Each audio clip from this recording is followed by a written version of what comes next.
Have you ever been in the middle of a conversation with someone and felt, I am not saying what I really mean? Have you ever wished that you could read someone's thoughts or been really frustrated when they couldn't read yours? I was around halfway through college when I made a realization that I've now come to live by. Listen up now.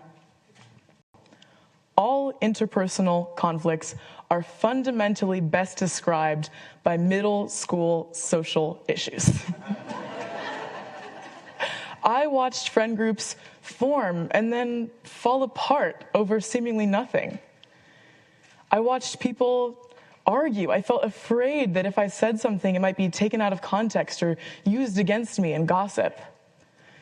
And as I was watching how people behave when they're thrown into very close proximity, but coming from really diverse different upbringings, I started to notice that there were patterns in the core issues arising in miscommunications and disagreements. Friends would come to me angry to tell me about a conflict, and ultimately I would determine, there's something operating here, and it's as basic as, I'm jealous, I'm lonely, I want people to like me, I want to feel heard. So today I want to talk about how we can use creativity, courage, and empathy to foster better communication habits and ultimately deeper and more authentic interpersonal relationships. So I will say, I've always been baffled by the fact that it can be so hard to say what you mean.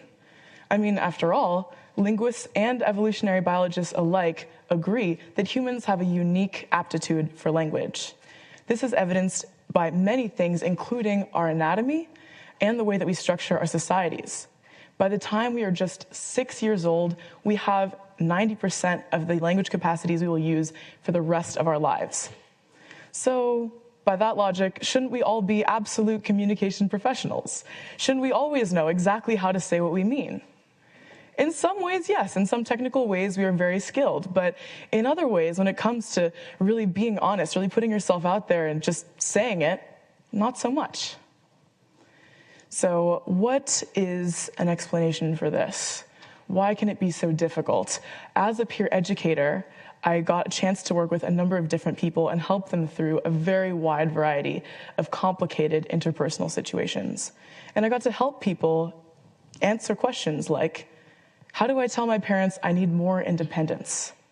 How do I tell a friend that I really don't like a nickname that they call me?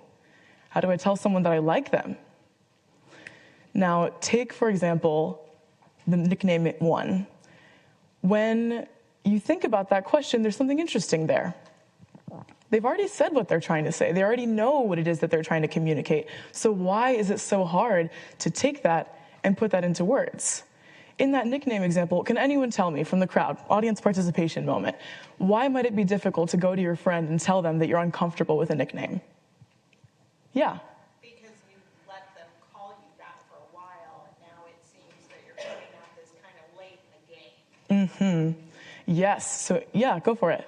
If you tell them and they don't stop, then you have to deal with the relationship. Oh, yes. If you tell them and they don't stop, then you have to deal with the relationship. Or it might seem like it's coming out of the blue after having a status quo established for a long time. So yes, these are certainly legitimate challenges. Some others I can think of: not wanting to upset them, not wanting to embarrass them, not wanting to jeopardize the relationship in any way. But still the question stands. Why don't we have better methods for communicating this with each other? Why haven't we come up with a solution? So one theoretical framework that has helped me make sense of this is social script theory. Originally developed by Sylvan Tompkins, a 20th century psychologist and personality theorist, social script theory is essentially the idea that all human behavior boils down to a set of particular, predictable patterns. So predictable, in fact, that sometimes it might feel like interactions are being read off of a script in a play that we all mysteriously know. So there are two categories of these that I want to dive into. The first category is really just about the content of the conversation. Take, for example, greeting a cashier at the grocery store. I'm sure that each of you have had some iteration of this conversation hundreds of times before. Hello. Hi. How's it going today? Thanks for asking. Did you find everything okay? I'm good, yeah. Yes, I found everything okay, thank you. All right, that'll be 2772. An exact script, just like words being read out of a play. But the second category goes a little bit beyond that. It builds on that and goes into how these set ways we talk to each other can reflect or even enforce certain cultural norms. So for example, I was lucky enough to receive a scholarship to go to Tanzania and learn Swahili for a summer. And one of the very first things we learned upon getting there was the importance of greetings as a way of establishing respect and positive rapport. And one of these main greetings we use is the phrase habari yako, which directly means what is your news, but really is used to say, how are you doing? Now there's really only one correct answer to this, which is nzuri, or some iteration of that, which translates to good. Now this is pretty similar to English and French. Oftentimes you say, how are you? The answer is good, ça va, ça va. But there's a little difference there. In those two languages, you do have the option of maybe saying, I'm feeling a little under the weather today. But in Swahili, it is only ever acceptable to say good. Now, why is that? The cultural assumption is that if and only if you have the appropriate relationship with the person you're speaking with, then whatever's bothering you will come up later in the conversation.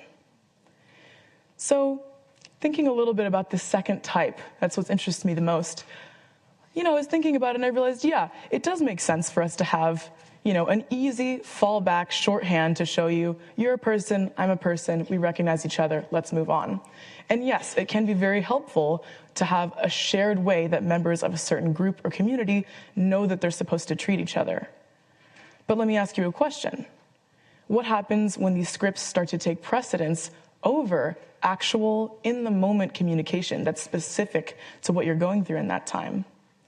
Sometimes when we rely so much on scripts, we get so wrapped up in being polite as opposed to being honest, and ultimately that can be more harmful than helpful. So, you might find yourself in a situation where you're feeling hurt or upset, and the script tells you you need to say, I'm fine, rather than being honest and upfront. What are we going to do about this? How are we going to challenge these rigid scripts and move into a type of communication that's more brave and more honest? The first step is to be willing to workshop your communication. So talking to someone about something that's bothering you, about something that's difficult or dense, actually starts way before the conversation. You need to think deeply about what it is that you're feeling, why, and what it is that you'd like the other person to take away from what you tell them. Maybe you need to write some bullet points or make a diagram of the situation. Maybe you need to express yourself in a poem or a drawing to make sense of it. Once you know the actual idea or sentiment that you're trying to communicate, then you can begin to craft the words to say it. The second thing we need to do is unfortunately recognize that other people are not mind readers. I said it, they can't do it. They cannot read your mind. And so this means that we all need to be brave and willing to put ourselves out there. Even the most perceptive person in the world will never be able to assume the full and complete breadth of how you're feeling. So it's on us to recognize that and to be forthcoming. And the third and final thing we need to do is to see communication and feeling as a two-way street. Sometimes you can get so wrapped up in whatever you're feeling, whatever emotion is so intense, that you forget the other person might also be feeling intensely, might also be struggling for the words. So once we recognize this, make peace with the fact that we're both individuals with complex inner lives and who owe each other the effort of seeing that, then our communication can focus much more on building a collective set of shared understandings rather than defending yourself or convincing them of your point or evading their questions. So, the next time you find yourself in a conversation and you know you're not being straight up, you're not saying what you really feel, ask yourself, am I defaulting to a script? Is there a middle school issue that's really dictating how I behave? And finally, what do I need in order to be brave and just say what's on my mind? By embracing courage, empathy, and creativity, we can all begin to create healthier communication habits and deeper, more authentic relationships. And really, what could be more important than that? Thank you.